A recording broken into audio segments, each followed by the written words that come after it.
Antropofonías, programa del Instituto Colombiano de Antropología e Historia, ICANN, y del Museo del Oro del Banco de la República.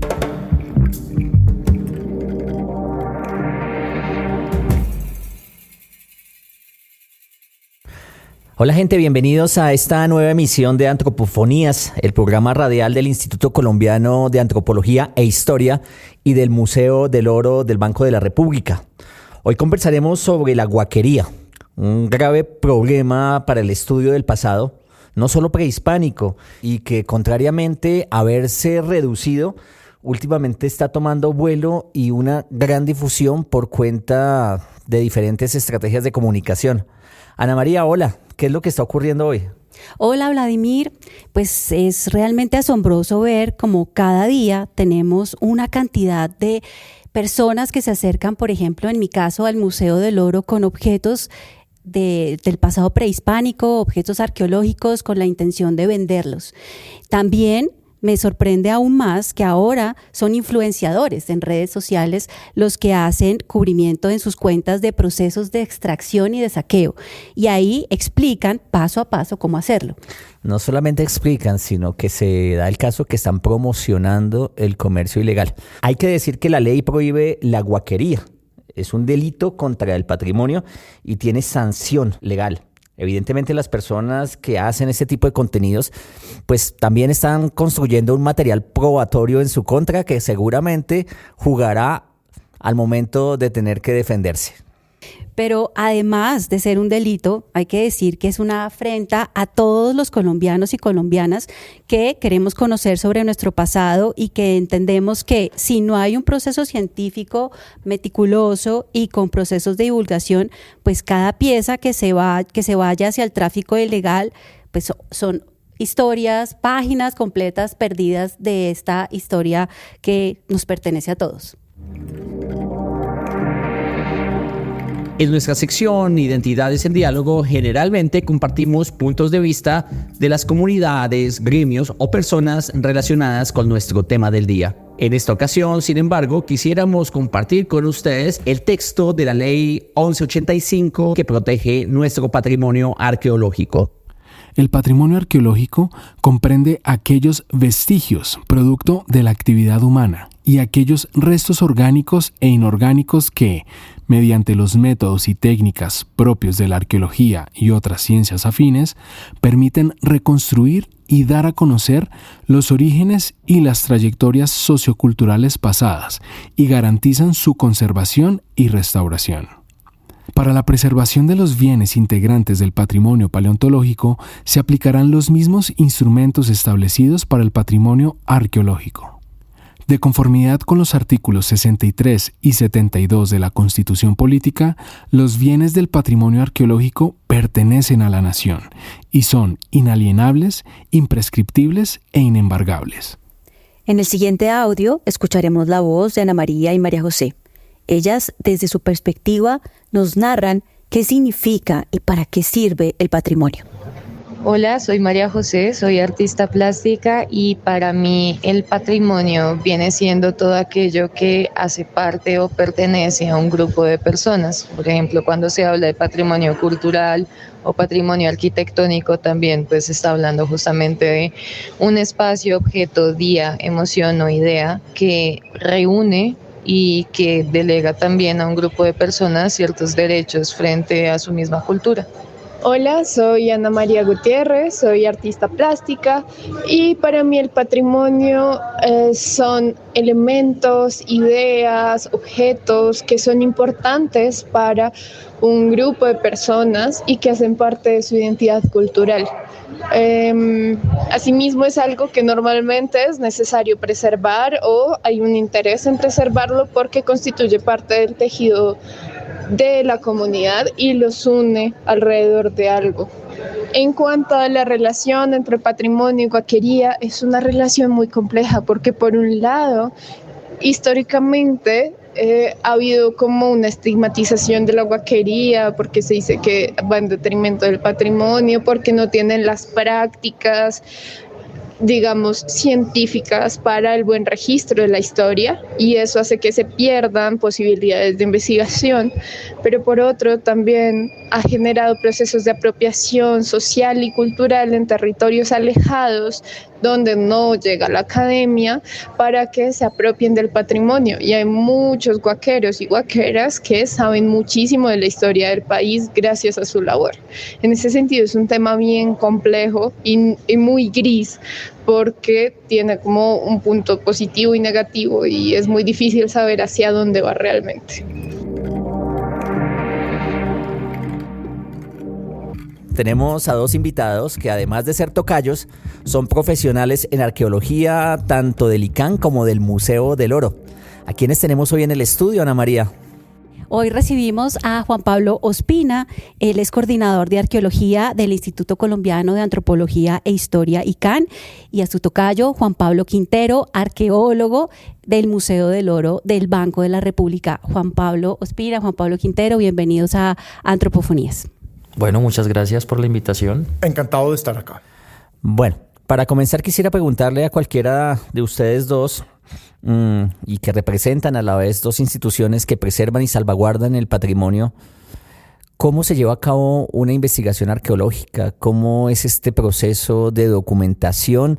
Y en algunos casos, porque no siempre la arqueología es extractiva, ¿qué ocurre con esos materiales que ustedes sacan de la tierra o del agua también? Bueno, ahí es importante tener en cuenta que toda intervención arqueológica que se haga en el país debe ser autorizada por el ICANN. Una vez estos investigadores o programas de arqueología preventiva obtienen un permiso para hacer intervenciones sobre el patrimonio arqueológico, deben realizar una serie de actividades, por supuesto siguiendo los métodos propios de la arqueología, y recuperar los bienes arqueológicos con una documentación pormenorizada que permita hablar sobre los procesos sociales que produjeron ese tipo de objetos.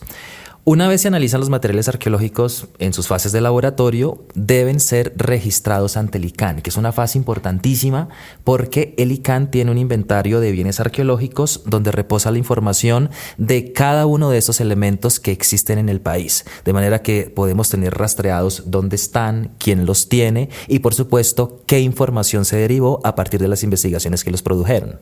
Para complementar, yo me quedo con la parte de la pregunta sobre qué es una investigación arqueológica, porque realmente eso influye justamente en después cómo se va a interpretar cuándo es una intervención arqueológica y cuándo no.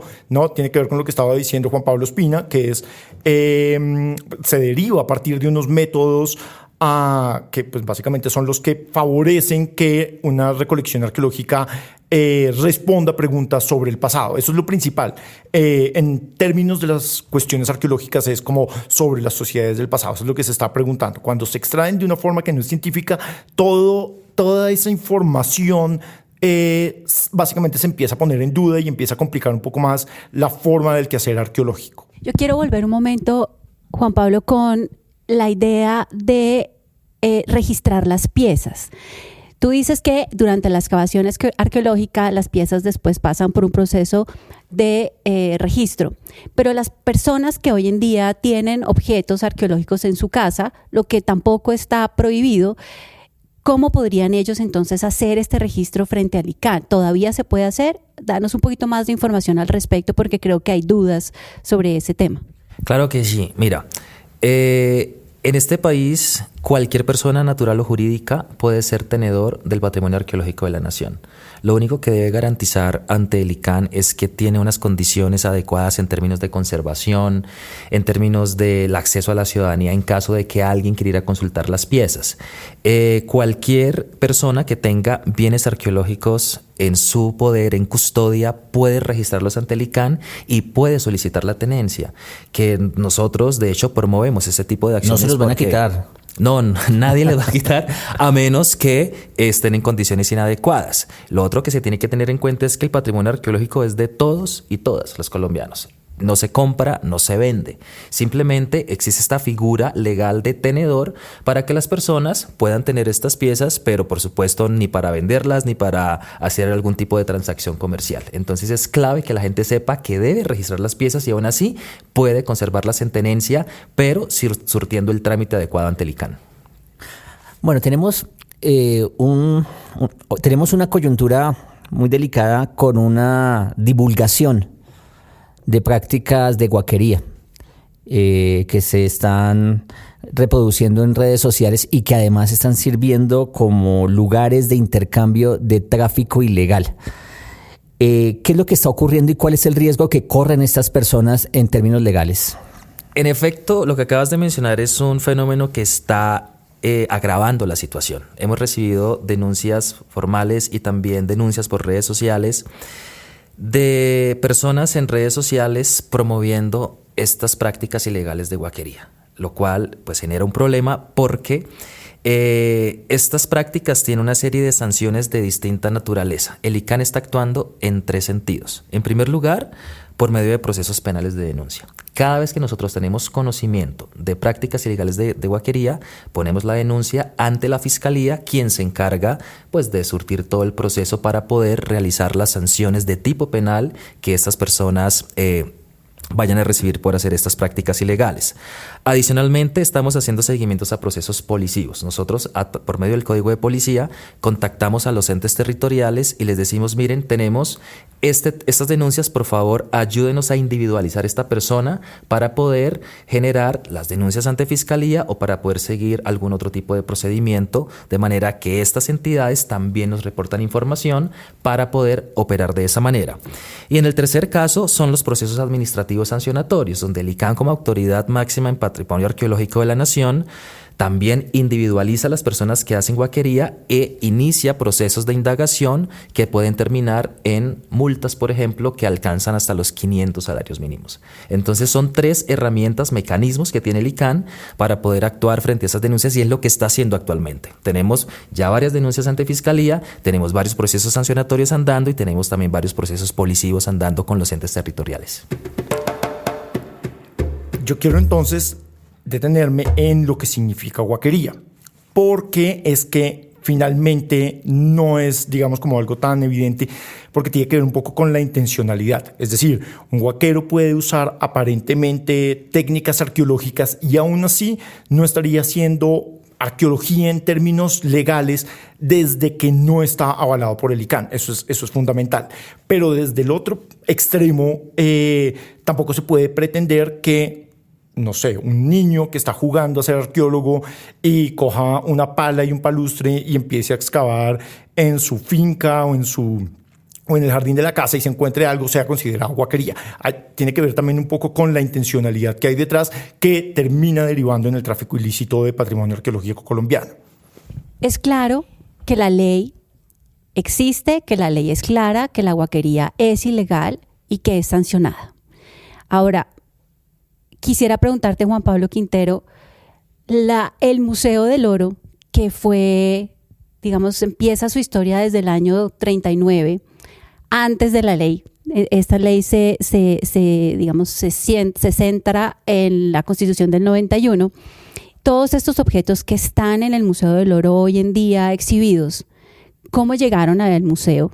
Y si fueron guaqueados, ¿cómo podemos dar información y cómo podemos constituir? Tú al principio decías que la guaquería de alguna manera dificulta el conocimiento y la reconstrucción del pasado.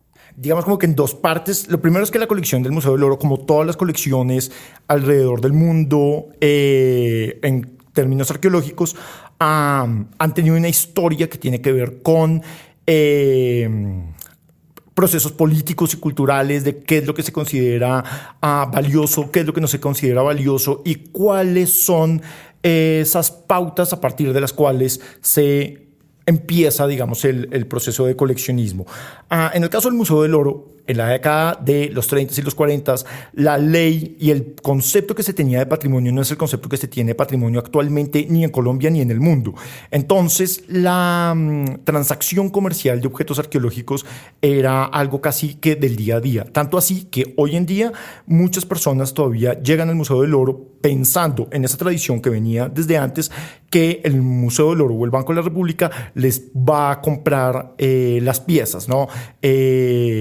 Claro, se enfrentan a otro nuevo concepto de patrimonio, se enfrentan a otro nuevo concepto sobre la legislación Y pues eso dificulta un poco las cosas.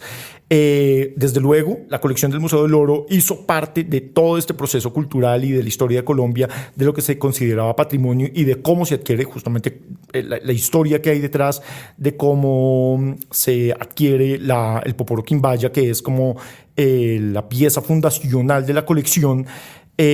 Hace parte de un proceso de compra, lo mismo que ocurrió con la balsa Muisca en el 69,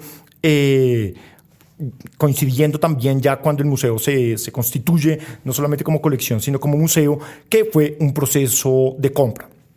Desde que la ley colombiana cambió, el museo se adaptó a las nuevas formas de entender el patrimonio, y claro, eso pone a prueba un poco como, ok, ¿cómo crece entonces una colección arqueológica si existe este problema? Pues no este problema, digamos, existe esta situación de las sesiones de tenencia, que antes en algún momento se llamaron hasta donaciones, que justamente creo que esta idea de las sesiones de tenencia resuelve muchos vacíos del término de donaciones, y entonces lo que se está favoreciendo ahora es justamente como la adquisición de piezas que provienen de contextos arqueológicos, pues que resulta bastante ideal. Entonces, ¿por qué es ideal? Porque claro, unos objetos que vienen de contextos arqueológicos nos permiten hablar mucho más de los contextos y de las sociedades del pasado de forma más fácil, ¿no? Porque las piezas no hablan solas por sí mismas, sino hay que hacerlas hablar.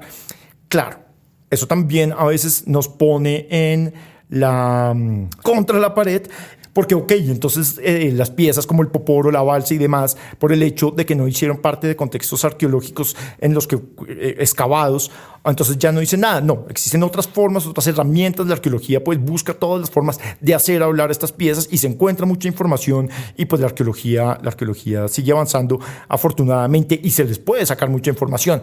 Pero claro, si la pieza se siente en su lugar seguro y es sacada con cariño, pues obviamente va a contar muchas más cosas que si es sacada a la fuerza y nadie sabe cuál fue su casa original.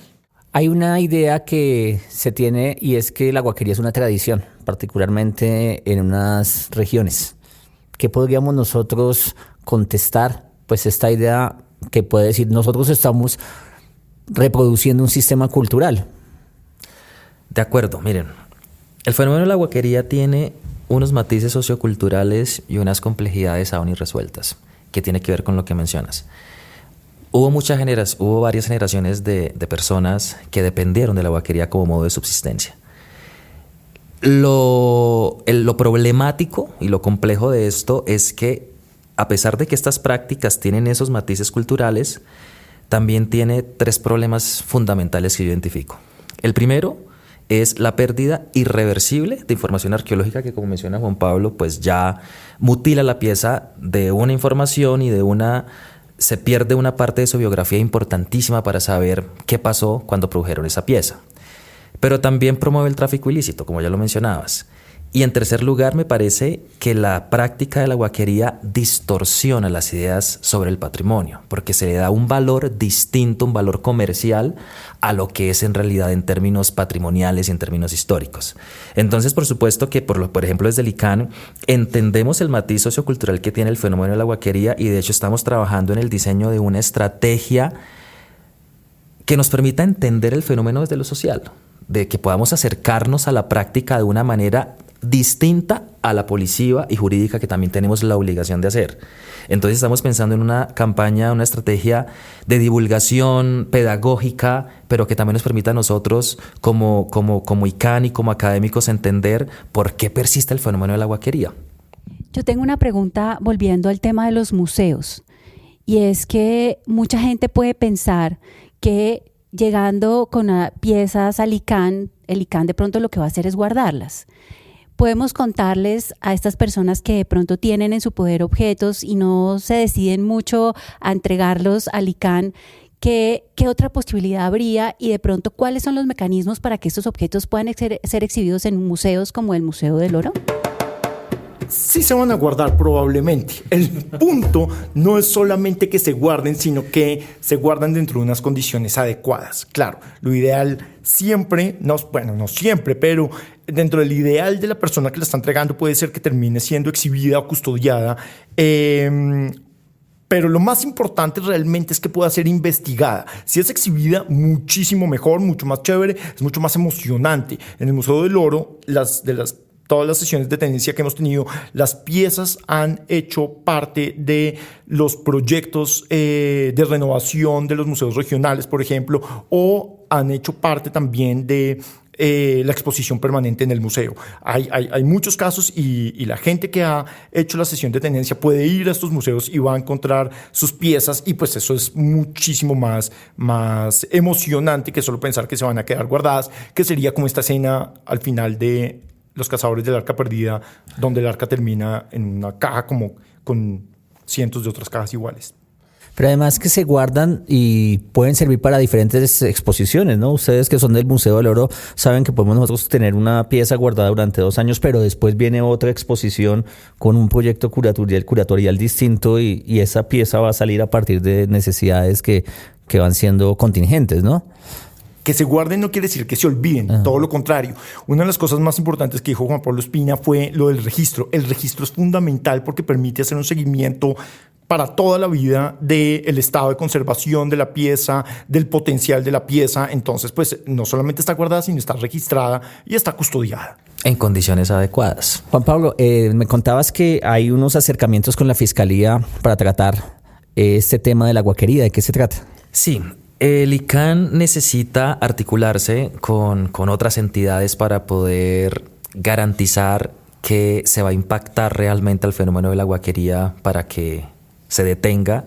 Sabemos que es un fenómeno problemático, muy complejo y que va a tomar mucho tiempo en que deje de hacerse definitivamente guaquería en Colombia, pero es necesario articularnos no solamente con la Fiscalía General de la Nación, sino también con las entidades territoriales. Entonces, el objetivo de estas articulaciones, tanto con Fiscalía y con entes territoriales, es poder garantizar que las estrategias que estamos diseñando en realidad resulten efectivas contra esas prácticas ilegales de guaquería. Juan Pablo, desde el ICANN entendemos que hay, por supuesto, una necesidad de explicar toda esta base legal en la que los guaqueros deben entender que lo que están haciendo está mal.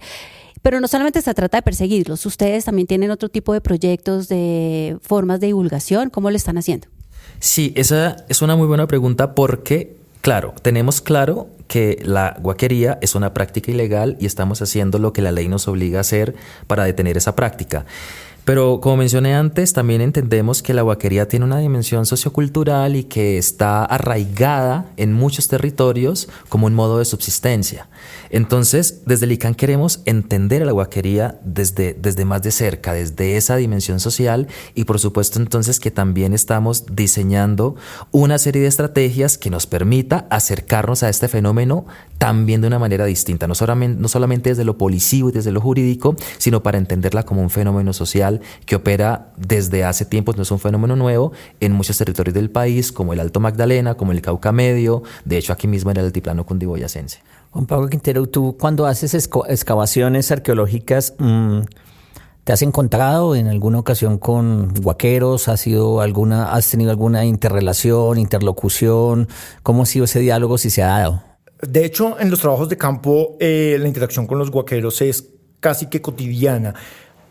Claro, decirles guaqueros a los campesinos o a la gente que vive en la localidad y que ha guaqueado alguna vez o que conoce algunas estrategias para encontrar tumbas, pues es generalizar ya demasiado. No es que sean todos necesariamente guaqueros desde el punto de vista de lo que estamos ahorita hablando, que es como lo ilegal, sino que básicamente el conocimiento sobre la excavación de tumbas o el hallazgo de tumbas está presente en las comunidades en la mayoría de los casos. Entonces hay una conversación constante entre los investigadores y las personas de la región, también justamente para que las personas de la región no sientan pues que están llegando los arqueólogos que se las dan, que se las saben todas y que van básicamente a robarse las riquezas de sus tierras, sino que esto es una conversación constante que en la mayoría de los casos termina en un acompañamiento importante en el que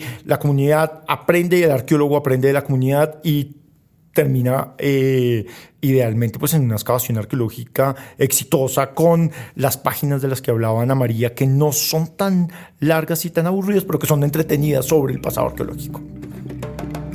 Gracias Juan Pablo Quintero, Juan Pablo Espina, por habernos acompañado hoy en Antropofonías. Esperamos tenerlos aquí de nuevo muy pronto. Gracias. Bueno, muchas gracias a ustedes por la invitación. La pasamos muy bien. Muchas gracias.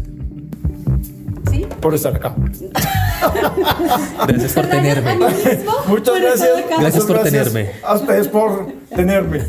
Eso sí lo vamos a dejar. Bueno, oigan, no, gracias a ¿Listo? ustedes. Chao. ¿Ustedes van a dar comida, algo de comer?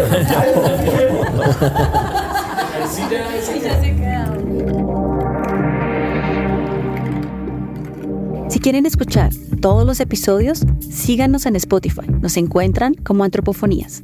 Hasta la próxima.